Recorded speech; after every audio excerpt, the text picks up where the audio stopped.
देखिए 25 वचन में क्या लिखा है कि झूठ बोलना छोड़कर हर एक अपने पड़ोसियों से सच बोलो। अगर हम 22 और 23 पद को पढ़े तो यहाँ पे क्या लिखा है, मुख्य इसका जो कॉन्टेक्स्ट है, जो संदर्भ है 22 पद से हम देखते हैं कि तुम पिछली चाल चलन के पुराने मनुष्य तत्वों को जो भरमाने वाली अभिलाषाओं के अनुसार है भ्रष्ट हो जाता है उतार डालो, है ना। जो हमारा पुराना मनुष्य तत्व है उसको क्या करो बोल रहा है वचन, उतार डालो, है ना। पुराना मनुष्य तत्व हमारा क्या है, जो हमें फ्री में, जैसे कि बाप दादाओं से जिनके खानदान एकदम अमीर है ना, उनके जो प्रॉपर्टी उनको पता भी नहीं होता है, पोते लोगों को, है ना। तो कई सालों के बाद उन्हें पता चलता है कि उनके बाप दादाओं ने कहीं पे कुछ प्रॉपर्टी लेके रखा है ना, रियासत में मिलता है ना, उन्हें पता भी नहीं रहता है, बाद में जाके उन्हें क्या मिलता है, उनका प्रॉपर्टी, है ना, खानदानी प्रॉपर्टी, धन संपत्ति उनको मिलता है।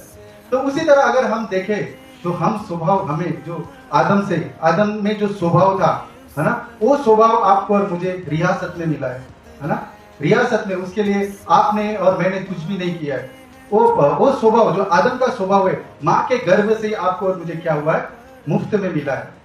तो यहाँ पे पौलुस ये कह रहा है कि उस स्वभाव को तुम क्या करो, छोड़ दो, निकाल के फेंक दो, जो स्वभाव पुराने हमारे बाप दादाओं से जो स्वभाव हमारे पास आया है। और पौलुस यहाँ पे क्या बोल रहा है, और 24 वचन को, और नए मनुष्य तत्व को पहन लो जो परमेश्वर के अनुरूप सत्य की धार्मिकता और पवित्रता में सृजा गया है। यहाँ पे परमेश्वर बोल रहा है कि हमें नए मनुष्य तत्व, हम बाइबल में देखते 2 आदम है ना।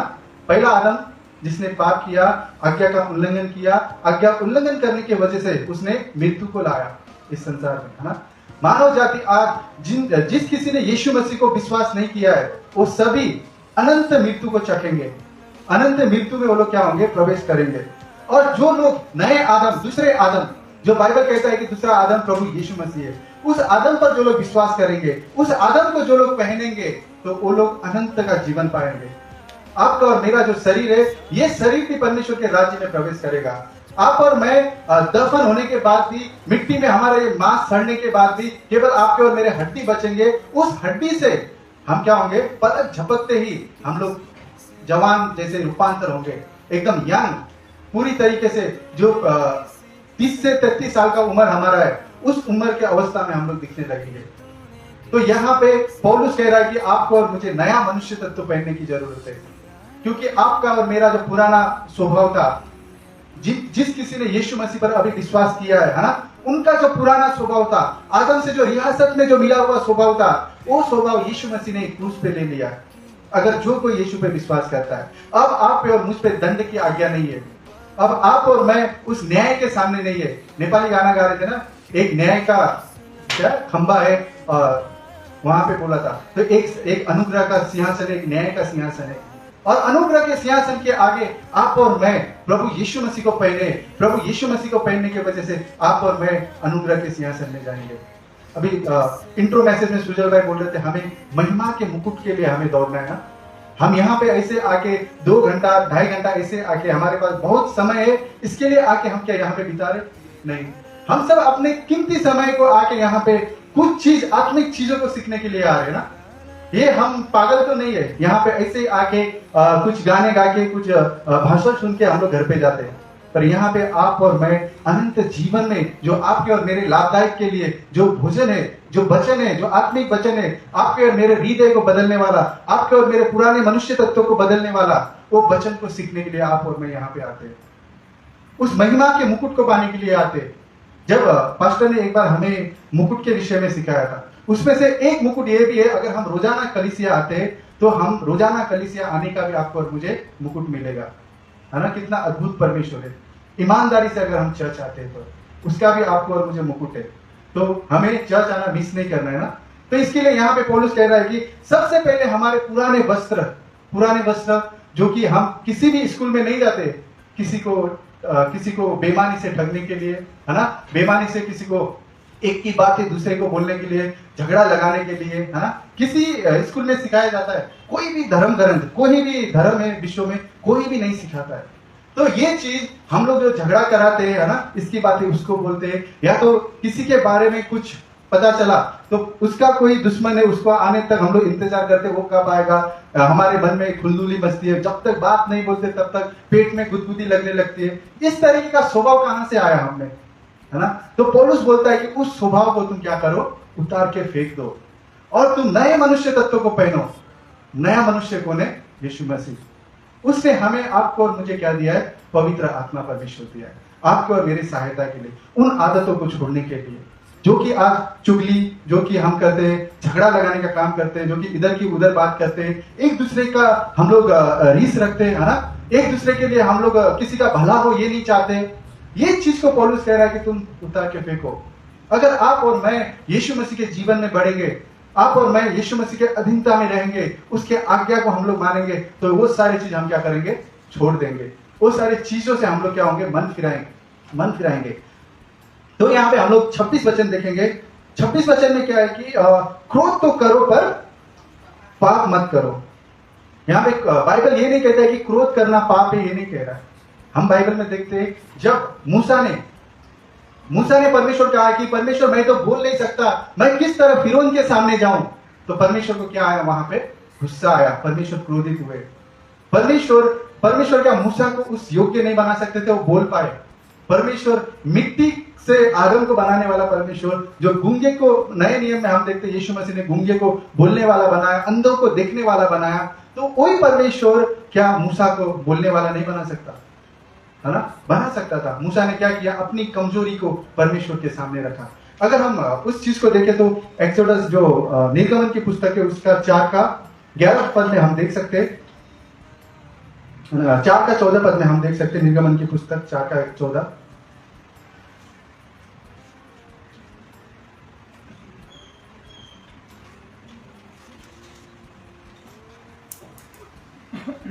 यहाँ पे तब यहोवा का कोप मूसा पर भड़का और उसने कहा, क्या तेरा भाई लेवी हारून नहीं है?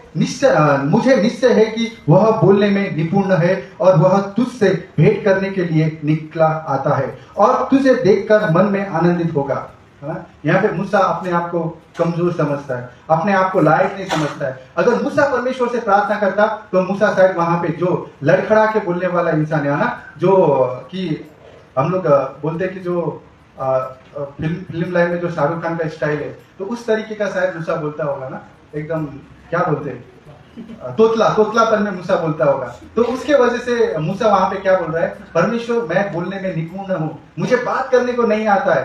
तो अगर मूसा परमेश्वर से प्रार्थना करता तो क्या परमेश्वर मूसा को अच्छी से बोलने वाला क्या नहीं बनाता? अवश्य बनाता। तो परमेश्वर ने वहां पे गुस्सा किया, आप देख सकते हैं ना। और दूसरा गुस्सा यीशु मसीह ने कहां पे गुस्सा किया है? मंदिर में गुस्सा किया। जब लोग मंदिर में लूले लंगड़े, भेड़ बकरी, गाय बैल का क्या कर रहे थे? कारोबार कर रहे थे। यीशु मसीह ने क्या किया? रस्सी को कोड़ा बनाया और उनके जो दफ्तर है उसको उन्होंने उलट पलट दिया। सबके जो भेड़ बकरी रखे हुए चीज उनको खोल दिया। सबको यीशु मसीह ने वहां पे गुस्सा किया हुआ हम देखते हैं ना। पर यहाँ पे वचन क्या बोलता है? गुस्सा करो पर नियंत्रण में, कंट्रोल में। गुस्सा हमारे आपे से बाहर नहीं होना चाहिए, है ना। अगर हम गुस्सा अपने आपे से बाहर करते तो वहां पे कुछ भी हो सकता है। अगर हम गुस्से को कंट्रोल में ना रखते हुए कुछ भी झगड़ा होता है, गुस्सा हमारे कंट्रोल में नहीं है, तो वहां पे एक दूसरे का हत्या हो सकता है ना, लोगों को जेल जाना पड़ सकता है। वहां पे बहुत सारी हम डिसएडवांटेज को देख सकते हैं। बहुत सारी चीजें हमें अपने आप को नुकसान उठाना पड़ सकता है।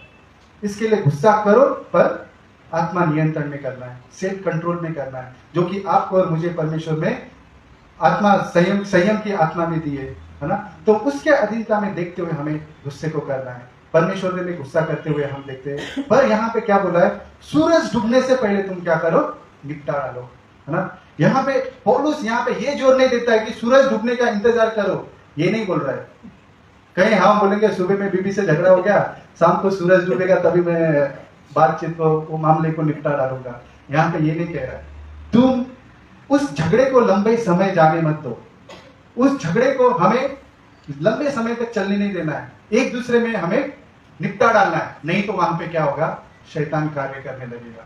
अगर हम गुस्से को जितना जल्दी हो सके उतना हम लोग रफा दफा नहीं करते, एक आपस में हम लोग क्षमा नहीं मांगते, क्षमा नहीं करते, तो वहां पे बहुत बड़ी समस्या हो सकती है।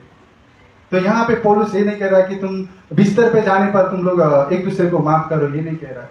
यहाँ पे सूरज ढलने का अर्थ ये है कि रात, है ना, सूरज ढलने से पहले, पौलुस ये नहीं कह रहा है। पौलुस कह रहा है कि तुम अपने आप को ज्यादा समय, उस गैप, उस अंतराल को ज्यादा समय मत दो। हमें जितना जल्दी हो सके उतना जल्दी क्या करना है, उस मामले को हमें निपटा देना है, उस मामले में एक दूसरे के अधीनता में रहना सीखना है। अगर हम यहाँ पे वचन देखें, दूसरा यूहन्ना 2 का 13 से 17, ये हम लोग परमेश्वर ने जो गुस्सा किया था मंदिर में उसका रेफरेंस है। यीशु मसीह ने जो भेड़ बकरियों को सबको वहां पे निकाला था, है ना। यूहन्ना की पुस्तक है, दूसरा यूहन्ना नहीं, यूहन्ना 2 का 13 से लेकर 17 तक उसको हम पाते। तो आज आप और मैं कौन है? परमेश्वर के मंदिर है। उस समय में मंदिर क्या था? यरूशलेम में मंदिर था, है ना। तो वहां पे हम लोग क्या देखते हैं कि भेड़ बकरियों का, जानवरों का, कबूतरों का क्या हो रहा था? व्यापार हो रहा था। वहां पे परमेश्वर के अयोग्य के चीज चढ़ा रहे थे। तो आइए हम वचन पढ़ते हैं। उसने मंदिर में बैल, भेड़ और कबूतर के बेचने वाले और सराफों को बैठे हुए पाया। तब उसने रस्सियों का कोड़ा बनाकर सब भेड़ और बैलों और मंदिर से निकाल दिया और सराफों के पैसे बिखर दिए और पीड़ों को उलट दिया और कबूतर बेचने वालों से कहा, इन्हें यहां से ले जाओ, मेरे पिता के घर को व्यापार का घर मत बनाओ। तब उसके चेलों को स्मरण आया कि लिखा है, तेरे घर की धूल मुझे खा जाएगी। यहाँ पे हम क्या देखते हैं? यहाँ पे उस मंदिर के विषय में जो फिजिकल वहां पे टेंपल था इजराइल का ना, उस मंदिर के विषय में यीशु मसीह इतना चिंतित है ना, इतना उन्हें गुस्सा आया। आज ये आपका और मेरा शरीर क्या है?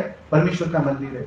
ये शरीर के बारे में परमेश्वर कितना चिंतित होंगे, परमेश्वर कितना आपके और मेरे लिए रो रहे रहेंगे, है ना, मध्य स्थिति की प्रार्थना करते रहेंगे जब आप और मैं परमेश्वर की इच्छा के अनुसार जीवन नहीं बिताते। तो जब आप और मैं परमेश्वर ने जो बोला है कि अधीनता का जीवन जीना, परमेश्वर ने जो बोला है कि हमें उनको महिमा देना, अगर हम उनको महिमा देने के छोड़ के आपने आप को महिमा देते तो परमेश्वर को कितना दुख होता रहेगा।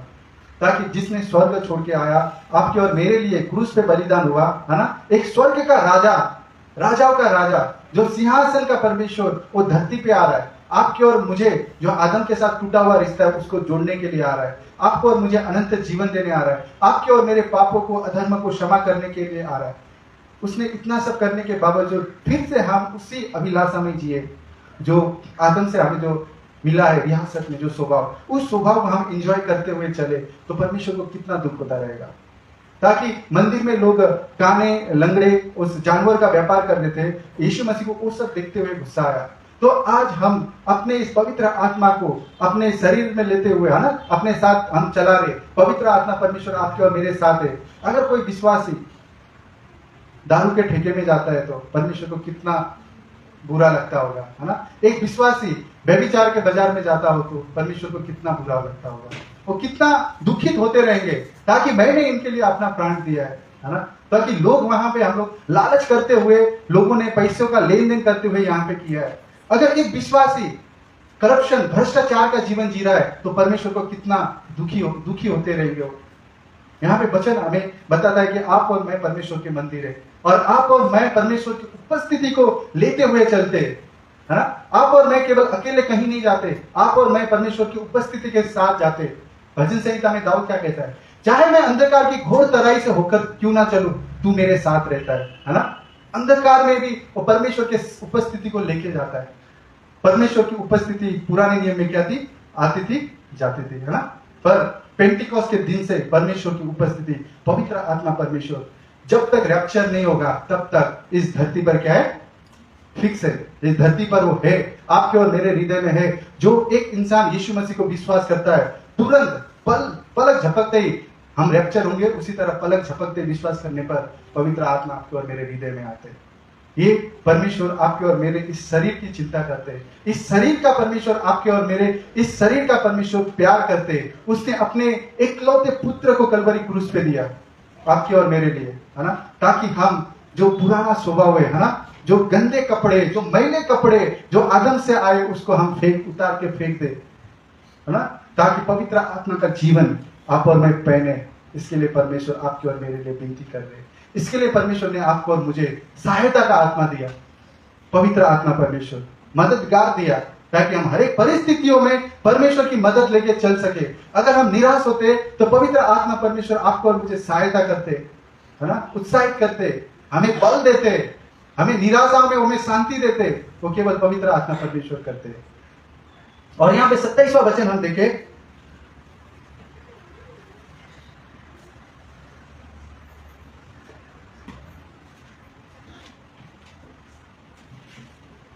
और ना शैतान को अवसर दो। यहाँ पे अवसर जो है मौका, ना हम लोग मौका भी बोल सकते हैं ना अवसर को, शैतान को अवसर ना दो। यहाँ पे ऊपर हमने 26 वचन में क्या देखा, अगर हम किसी से झगड़ा होता है ना, हम गुस्सा करते किसी को, क्रोध करते, तो उस समय का जो अंतराल है वो ज्यादा नहीं होना चाहिए। अगर जल्द से जल्द अगर उसे हम क्षमा नहीं मांगते, उसे माफी नहीं करते, है ना, उसके साथ हम लोग रिकंसिलिएशन नहीं करते, उसके साथ हम जाके बातचीत नहीं करते, तो हमारे मन में बेबुनियाद बातें आएंगे, है ना। शैतान को अवसर देना क्या है, अगर उस इंसान से आप और मैं समझौता नहीं करते तो आप और मैं उस इंसान के बारे में षड्यंत्र रच सकते हैं। उस इंसान को हम ये बोल सकते हैं, भाई एक दिन तू मिलेगा, मेरा वक्त आएगा तो मैं तुझे आज का बदला दिखाऊंगा, क्योंकि हमको ने स्वभाव से हम लोग क्रोध की संतान है ना। आप में और मुझे गुस्सा भर भर के भरा है, आप और मैं तुरंत परिवर्तन नहीं हुए, है ना। परमेश्वर ने आपको और मुझे कुछ अलग नहीं किया है। परमेश्वर ने आपको और मुझे अपने वचन से दिन प्रतिदिन नया करते जा रहा है। हमें कुछ अलग, आपका और मेरा आइडेंटिटी जो है, आपका और मेरा जो परिचय जो है वो अलग नहीं बनाया है। जब हमने विश्वास किए थे, विश्वास करने से पहले आप और मैं जो इंसान थे, विश्वास करने के बाद भी आप और मैं वही इंसान है। आपके और मेरे अंदर जो विश्वास करने से पहले गुस्सा था, जो नफरत था, जो कड़वाहट था, जो भी मन में था, वो सब आज उसी को लेके हम चल रहे। यहाँ पे कुछ भी होता है तो वही चीज हमें आता है। तो यहाँ पे पौलुस क्या कह रहा है, ज्यादा वक्त मत लगाओ, हमें उस चीज को समझौता कर लेना है। अगर हम ज्यादा वक्त लगाएंगे तो वहां पे क्या होता है, एक भाई भाई को क्षमा नहीं कर पाता है ना। एक बाप बेटी को क्षमा नहीं कर पाता है, एक माँ बेटी को क्षमा नहीं कर पाती है। अगर वो झगड़े का जो भी वहां पे झगड़ा हुआ है, वो झगड़े को जल्दी से जल्दी रफा दफा नहीं करते, तो यहाँ पे ये बहुत बड़ी समस्या होती है। अगर हम उस चीज को ज्यादा वक्त लगाते तो शैतान क्या करता है, मौके की तलाश में। अभी हमने इंट्रो मैसेज में क्या पढ़े, गरजने वाले सिंह के समान शैतान खड़ा है ना। गरजने वाला सिंह वो क्या करता है, मौका दिख रहा है, हम हमारे दिमाग में, हमारे विचार में थोड़ा सा गैप देख रहा है, वो थोड़ा सा वो खुला हुआ स्थान देख रहा है शैतान। हवा को क्या देखा उसने, हवा ने क्या देखा, फल के बारे में सोचा।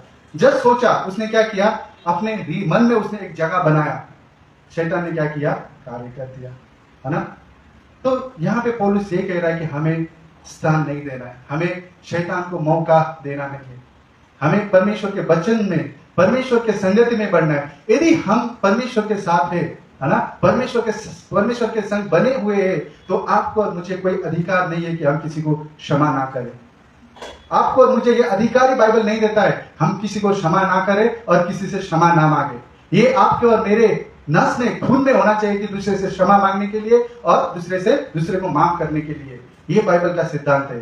तो हमें इसके विषय में ज्यादा समय नहीं लगाना है। पौलुस ये कह रहा है कि हमें शैतान को अवसर नहीं देना है। हम लोग 28 पद पे जाएंगे। अगर हम यहाँ पे देखें, है ना, यदि हम किसी चीज के बारे में ख्याल सोचते तो उस चीज को हमें एंजॉय करते नहीं रहना है। अगर आप देखो, अगर यूसुफ जब पोतीफर की पत्नी ने उसको प्रपोजल दिया था, तो अगर उस चीज को एंजॉय करता तो उसका हम गवाही का जीवन बाइबल में नहीं पाते, है ना। उसने जैसे वो चीज को सुना वैसे वहां से वो भाग निकला। यानी कि जब उस स्त्री ने उसके कपड़े को पकड़ा तो कपड़ा भी उस स्त्री के पास रह गया, उसका जो शर्ट जो है ना, वहां से भागना है। हमें किसी भी चीज का एंजॉय नहीं करना है। अपने विवेक में, अपने मन में कोई भी चीज को हमें ज्यादा समय तक खेलने नहीं देना है। अगर हम किसी चीज को अपने मन में उसको कल्पना करते रहेंगे तो कल्पना क्या होगा, शैतान को जगा देगा, है ना। तो पौलुस वही कह रहे हैं कि शैतान को अवसर मत दो। अगर यहाँ पे षड्यंत्र के धोखा, शैतान षड्यंत्र करता है और धोखा देने के लिए कोशिश करता है। और दाऊद के साथ क्या हुआ, एकदम टहल रहा था अपने छत पे, है ना, सारे सैनिक युद्ध में थे, दाऊद अकेला टहल रहा था। उसने बत्शेबा को देखा, परमेश्वर के विरुद्ध उसने काम किया, है ना। उसने विचार किया और शैतान ने उसके जीवन में कार्य किया। और हम देख सकते हैं अब्राहम के विषय में, अब्राहम ने क्या किया, जब राजा ने पूछा उसकी पत्नी को ये कौन है, तो उसने डर के मारे क्या किया, ये मेरी बहन है ना। तो वो राजा अब्राहम की बीवी से शादी करने वाला था, लेकिन परमेश्वर ने रोका, इस स्त्री को तू हाथ लगाएगा तो तू मर जाएगा करके, है ना। तो यहाँ पे हम किसी को स्थान नहीं देना है शैतान को। अगर हम वैसे देखो यहूदा इस्करियोती को, है ना, उसने क्या किया, लालच किया। अगर यहूदा इस्करियोती नहीं पकड़ा था तो कोई ना कोई और पकड़वाता था यीशु को, है ना। पर वो चीज यहूदा से क्यों हुआ? क्योंकि यहूदा ने उस स्थान को, शैतान को अपने जीवन में आने दिया। उसने लालच के लिए उसने अपने सोच को, अपने विचार को क्या किया, खोल के रखा था, और शैतान में उसके सोच में कार्य किया, और यहूदा ने यीशु मसीह को पकड़वाने का काम किया। और बाइबल क्या कहता है, जो मुझे पकड़वाने वाला है अगर उसका जन्म ही नहीं होता तो अच्छा होता, वचन कहता है ना। तो उसी तरह पतरस, लेकिन पतरस ने मन फिराया, है ना। लेकिन अगर पतरस मन नहीं फिराता तो पतरस ने भी क्या किया, डर के मारे, जिसके साथ 3.5 साल रात दिन संग था, है ना, 3.5 साल का उसने परमेश्वर से गाइडेंस लिया था, है ना, हर एक चीज का ट्रेनिंग लिया था। पर एक रात में हम लोग देखते हैं कि कोई बम में बारूद ना हो तो क्या होता है, आवाज नहीं करता है ना। उस तरह पतरस बन गया, उसमें वो हिम्मत नहीं आया। लेकिन बाद में उसने क्षमा मांगा, और एक कलीसिया को बनाने वाला इंसान हम देख सकते हैं ना, एक अगुआ, एक लीडर देख सकते हैं। और यहाँ पे पहला पतरस 5:8 जो हमने पढ़ चुके इंट्रो मैसेज में, तो यहाँ पे ये कह रहा है कि हमें शैतान को अवसर नहीं देना है, जो कि एक गरजने वाले सिंह के समान खड़ा है, आपको और मुझे बदनाम करने के लिए, आपको और मुझे लूटने के लिए, आपको और मुझे परमेश्वर के संबंध से दूर लेके जाने के लिए शैतान खड़ा है। आपको और मुझे बेइज्जत करने के लिए उसका काम क्या है, आपको और मुझे नष्ट करना, है ना, परमेश्वर से संबंध से दूर लेके जाना शैतान का काम है। तो यहाँ पे पौलुस वही बोल रहा है, उसको हमें अवसर नहीं देना है। और हम लोग 28 पंक्ति में जाए,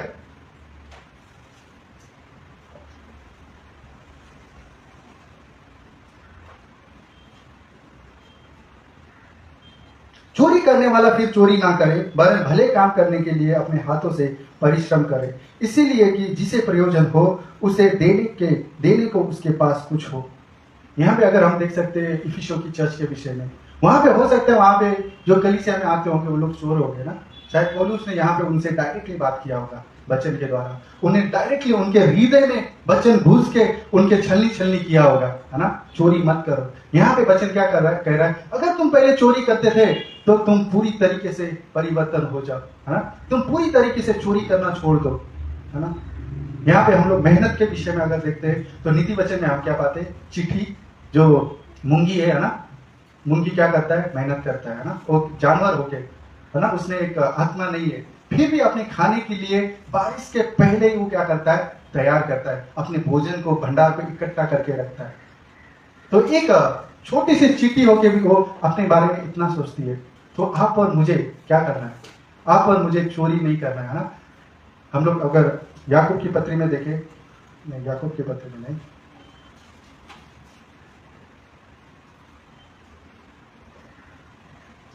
वर्ष लिखना मैं भूल गया शायद। यहाँ पे शैतान को हमारे जीवन में पैर जमाने से रोकने का एक हिस्सा विश्वासी के व्यवहारिक कार्य के माध्यम से होता है ना। कभी कभी हम अपने व्यवहारिक जीवन से शैतान को क्या देते, मौका देते। तो हमें अपने व्यवहारिक जीवन से, अपने कार्य से हम शैतान को क्या कर सकते, रोक सकते। अगर हम चोरी करते हैं तो हम चोरी करना बंद करें तो हम लोग शैतान को क्या मौका देंगे, नहीं देंगे। अगर हम परमेश्वर के खिलाफ, अगर मुझे आज चर्च आना है, मैं फिल्म हॉल जाता हूँ, तो मैं फिल्म हॉल जाने की वजह चर्च आ रहा हूँ, तो क्या मैं शैतान को मौका दे रहा हूँ, नहीं दे रहा। तो मुझे पूरी तरीके से बदलना है। यहाँ पे पूरी तरीके से हमें शैतान को अपने जीवन में उसका अधिकार जमाने नहीं देना है। कई बार हम ये सोचते हैं कि अरे शैतान मुझ में कार्य कर रहा है ना, हम खुद ही शैतान को अलाउ करते ताकि वो हमारे जीवन में कार्य करे। पर परमेश्वर ने आपको और मुझे शैतान से भी क्या किया है, भयानक तरीके से बनाया है। यहाँ पे परमेश्वर ने आपको और मुझे बनाने के बावजूद भी परमेश्वर ने आपको और मुझे रोबोट नहीं बनाया। आपको और मुझे परमेश्वर ने अपनी इच्छा के अनुसार चलने वाला व्यक्ति नहीं बनाया, है ना। आपको और मुझे परमेश्वर की इच्छा के अनुसार चलना परमेश्वर ने आपको और मेरे ऊपर छोड़ा है, हम उनकी इच्छा के मुताबिक चले या ना चले। तो शैतान कौन होता है, जो कि हमारा वो रचने वाला नहीं है, बल्कि वो एक झूठ का पिता है, बल्कि वो भटकाने वाला है। तो कैसे आपके और मुझ में कार्य कर सकता है? उसके लिए आप और मैं, हम सब दुनिया के लोग क्या करते हैं, उसको जगह देते, उसको स्थान दे रहे। तो यहाँ पे पौलुस ये कह रहा है कि हमें उसे अपने जीवन में पैर जमाने के लिए नहीं देना है। कई बार हम लोग किसी चीज का एडिक्ट हो जाते हैं, जैसे कि नशा करने वाले लोग, है ना। अगर कोई ड्रग्स लेता है, कोई ब्राउन ड्रग, कोई गांजा, कोई लेते हैं, वो लोग क्या करते हैं, आज पिए, अगर शाम को नहीं मिला तो उनके हाथ पैर क्या होते हैं, कांपने लग जाते हैं। तो उन्हें अगर परमेश्वर के राज्य में आए, अगर वो परमेश्वर का प्रसन्न का जीवन जीना चाहते, परमेश्वर को अपने जीवन से महिमा देना चाहते, तो उन्हें क्या करना है, वो चीज छोड़ने की कोशिश करना है ना। दिन प्रतिदिन उस चीज को मैं आज के लिए इसे छोड़ता हूं, है ना। और कल आएगा तो उनको ये कहना है कि मैं आज के दिन आज नशा नहीं करूंगा, परसों आएगा तो मैं परसों के दिन, बस एक दिन के लिए उन्हें ये करना है। इस तरीके से धीरे धीरे उनके जीवन से नशा क्या हो सकता है, खत्म हो सकता है। इसके लिए आपको और मुझे, हर एक लोगों के लिए पवित्र आत्मा परमेश्वर दिया है। आज क्या होता है, लोग परमेश्वर को जगह नहीं दे रहे, है ना। परमेश्वर को जगह नहीं देने की वजह से गलत चीजों में लोग जा रहे हैं, गलत चीजों में लोग फंस रहे हैं, क्योंकि वो गलत चीज उनके जीवन में क्या कर रही है, अधिकार जमा रही है। ताकि हमें अपने जीवन में परमेश्वर को अधिकार देना चाहिए। और 29 पद की ओर जाएंगे। यहां पे 29 पद अगर हम देखें, जो कोई गंदी बात तुम्हारे मुंह से ना निकले, पर आवश्यकता के अनुसार वही निकले जो उन्नति के लिए उत्तम हो, ताकि उससे सुनने वालों पर अनुग्रह हो। यहाँ पे अगर हम देखें कि किसी के भलाई के लिए हम क्या बोल सकते हैं, झूठ बोल सकते हैं, है ना। बाइबल यहाँ पे प्रोत्साहित नहीं कर रहा है हमें, यहाँ पे बाइबल उत्साहित नहीं कर रहा है कि हम झूठ बोल सकते। पर यहाँ पे अगर हम मत्ती की पुस्तक 12 अध्याय उसका 36 पद देखें, तो बाइबल यहाँ पे एक ईमानदारी के विषय में बता रहा है ना। अगर हम आइए पढ़ते हैं मत्ती की पुस्तक 12 अध्याय,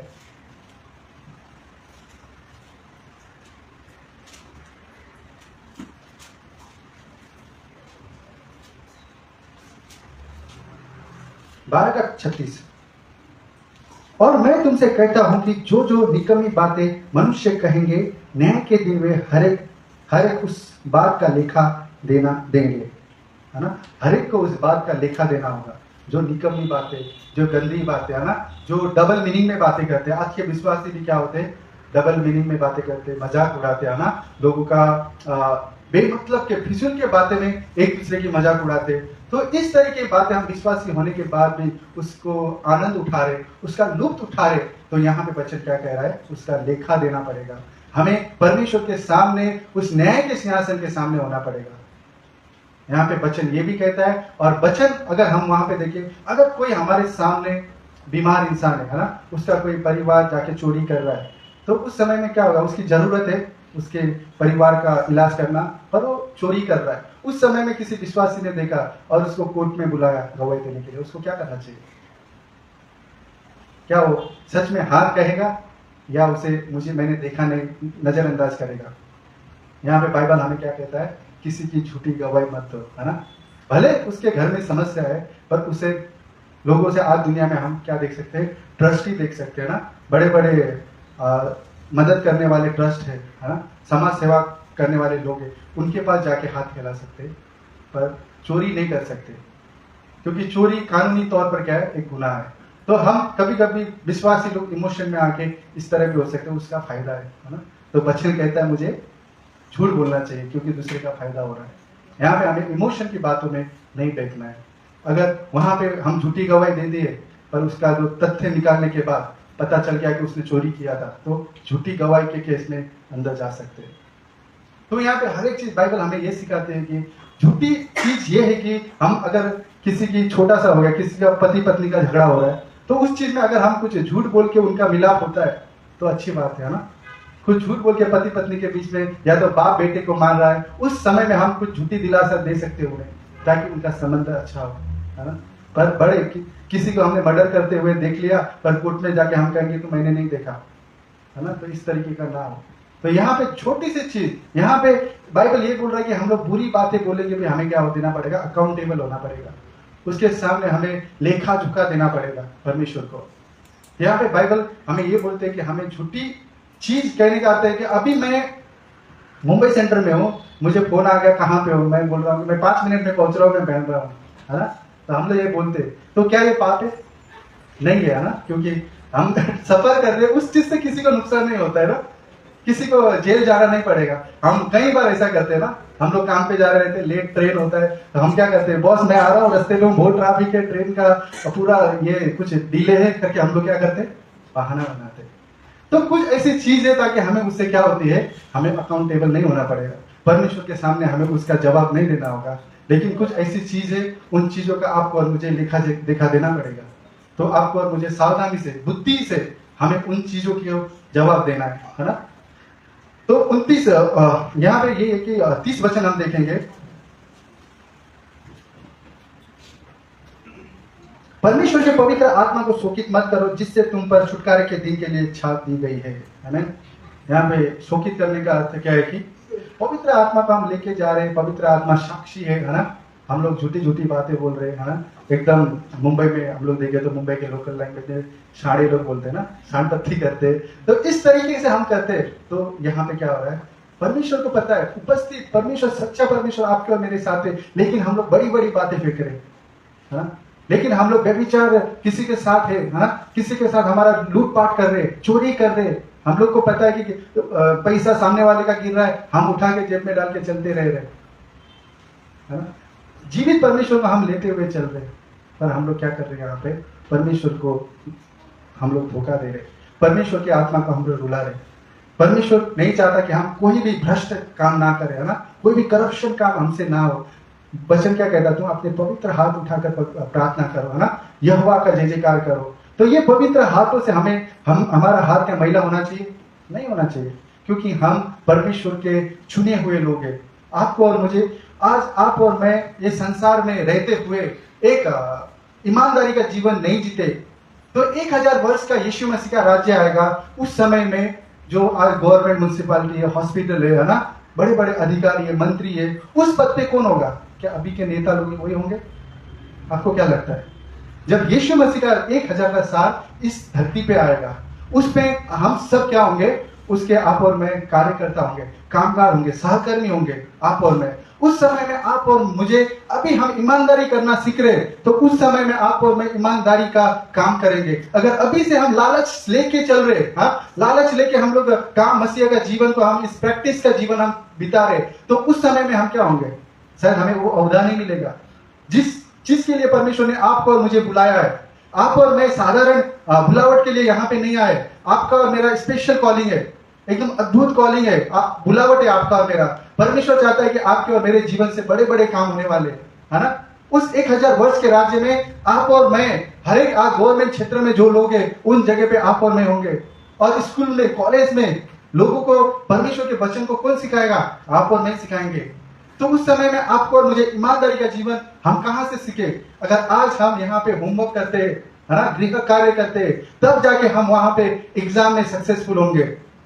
इसके लिए यहाँ पे वचन क्या कह रहा है? परमेश्वर को शोकित मत करो, परमेश्वर को रुलाओ मत, परमेश्वर को दुखी मत बनाओ। आज हम परमेश्वर की उपस्थिति को लेके झूठ बोल रहे, चोरी कर रहे, है ना। परमेश्वर का जो देने का समय, वो समय नहीं दे रहे, बल्कि अलग ही जगह हम अपना समय बिता रहे। तो परमेश्वर की आत्मा आपने और मुझे शोकित हो रही है। परमेश्वर आपको और मुझे छोड़ के नहीं जाते। जिस दिन आपने और मैंने विश्वास किया, पवित्र आत्मा आए, लेकिन जब हम परमेश्वर को दुखी करते, वो हमें कार्य करना बंद करते, लेकिन हमसे नहीं जाते। हम देखते कि हमारे विश्वासी से पहले हम क्या करते थे? देव निकालते हैं ना, देव लोग आते, वो लोगों का जीवन क्या घटना, वो सब बताते, है ना, देव बोलते। हम लोग नेपाली में देवता बोलते हैं, है ना। तो इंसान बैठता है 10 मिनट 15 मिनट, बीड़ी पीता है, दारू पीता है, सब कुछ करता है। उसके बाद उसमें वो आत्मा आती है, फिर वो सब चीज बोलने लगता है, उनके जीवन की घटना, हर एक चीज क्या होने वाला है, क्या नहीं, हर एक बताने लगता है ना। पवित्र आत्मा उस तरह नहीं है। कई बार हमें ये लगता है कि पवित्र आत्मा उस तरह आता है, हमने गुनाह गलती किया, छोड़ के चला गया। ऐसा नहीं है। पवित्र आत्मा एक बार आपने और मैंने स्वीकार लिया, सदा के लिए मुहर लगा दिया। सील का मतलब है कि अगर ये बिल्डिंग बैंक से लोन में लिया है, ठीक है, इसका ईएमआई भरपाई नहीं कर पाए, तो बैंक आके इसको क्या कर देगा? सील कर देगा। और ताले में क्या लगा देगा? This property belongs to so and so bank, है ना, दिस इज गवर्नमेंट प्रॉपर्टी, ये बैंक का ये प्रॉपर्टी है, कोई भी इससे चला नहीं सकता। तो क्या हो जाएगा? वो उस चीज का हो जाएगा। उसी तरह आप और मैं पवित्र आत्मा के द्वारा सील लगाए गए अपने हृदय में। अब आप और मैं कौन है? परमेश्वर के, है ना। आप और मैं परमेश्वर के अभिषेक जन है। आप और मैं परमेश्वर के बेटे बेटी है, लेपालकपन का हमें वो औहदा मिला है ना। आप और मैं परमेश्वर के राज्य में बड़े बड़े काम करने के उस पोजीशन में रखे गए हैं। तो यहाँ पे क्या हमें उस पवित्र आत्मा को सूचित करना है? नहीं। तो इसके लिए पौलुस बोल रहा है कि व्यवहारिक जीवन, आपके और मेरे रोजाना के जीवन में जो एप्लीकेशन है, जो हमें अपने जीवन चलाते समय वचन को लेके जाना है, उस वचन के अधीनता में रहना है। इन चीजों से, शैतान से हमें बचना है। शैतान को अपने जीवन में अवसर नहीं देना है ना। कई बार झूठ बोलते हैं, है ना, ठीक है, छोटी मोटी झूठ, लेकिन हमें क्या करना है? पश्चाताप करना है ना। पवित्र आत्मा है आपके और मेरे पास। पवित्र आत्मा का काम क्या है? आपको और मुझे स्वर्ग ले जाना, और स्वर्ग ले जाने से पहले इस धरती पे आपके और मेरे पापों को एहसास दिलाना, आपके और मेरे पापों को बताना, तूने ये चीज किया, तू माफी मांग, तू पश्चाताप कर। ये पवित्र आत्मा का कार्य है। जब भी आप और मैं गलत चीज करते, पवित्र आत्मा परमेश्वर हमारे विचारों में, दिमाग में, मस्तिष्क में घंटी बजाती है वचन के द्वारा, है ना, या तो कोई ना कोई पास्टर के द्वारा, है ना, हमसे बातें करती है। तो हमें उस चीज से पश्चाताप करना अनिवार्य है। हम 31 और 32 पढ़ेंगे, हमारा लगभग समय हो गया। सब प्रकार के कड़वाहट और प्रकोप और क्रोध और कलह और निंदा, बैर भाव समेत तुमसे दूर किए जाए। एक दूसरे पर कृपालु करुणामय हो, और जैसे परमेश्वर ने मसीहा में तुम्हारे अपराध क्षमा किए, वैसे ही तुम भी एक दूसरे के अपराध क्षमा करो। हमें यहाँ पे हमने 25 पद में क्या देखा था? सच बोलो। सच क्या बोलना है? इस धरती पे सच क्या है? यीशु मसीह के अलावा इस धरती पे कोई भी सच नहीं है ना। यीशु मसीह के सुसमाचार के अलावा इस धरती पे आप और मैं सच को नहीं पा सकते, बाकी सब झूठ है। इसके लिए पौलुस कह रहा है कि तुम पुराने वस्त्र को निकाल फेंको। 22 पद में ना, तुम नए वस्त्र को पहनो, है ना, मसीहा को पहनो। यहाँ पे हमें झूठ बोलना, है ना, ठगना, लोगों को कड़वाहट अपने हृदय में रखना, चुगली करना, क्रोध करना, ये सारी चीज को तुम छोड़ो बोल रहा है ना। 31 बच्चे में क्या है? तुम करुणामय, दया, दूसरे के अपराधों को क्षमा करो। परमेश्वर की प्रार्थना अगर हम देखते हैं वहां पे क्या है? जिस तरह तूने हमारे अपराधों को क्षमा किया है, उसी तरह हम भी दूसरे के अपराधों को क्षमा करें, है ना। तो यहाँ पे हमने क्षमा पाया है, तो अब आपका और मेरा ये अधिकार बनता है हम दूसरे को भी क्षमा करें, है ना। आपको और मुझे कोई हक नहीं है किसी को क्षमा ना करें, तो आपको और मुझे क्या करना है? क्षमा करना है। व्यवहारिक जीवन का एक सिद्धांत क्या है? क्षमा मांगना, क्षमा करना, है ना। पुराने स्वभाव से हमें वंचित रहना, और हमें शैतान को कोई भी मौका ना देना। अपने मन में, अपने सोच में, विचार में थोड़ा सा भी थोड़ा सा भी जगह नहीं देना है। अपने विचारों में हमें कोई भी व्यभिचार की चीजें, कोई भी परमेश्वर के खिलाफ की चीजें को हमें इंजॉय नहीं करना है, उनका लुत्फ नहीं उठाना है। जैसे सोच आते, शैतान तुरंत सोच को डालेगा, लेकिन हमें उससे मन फिराना है। जिस तरह यूसुफ भागा, है ना, जिस तरह यूसुफ वहां से भागा, उसी तरह हमें अपने सोच से भागना है। हमें अपने मन को, सोच को परमेश्वर के वचन की ओर लगाना है। हमें आइए हम प्रार्थना करेंगे।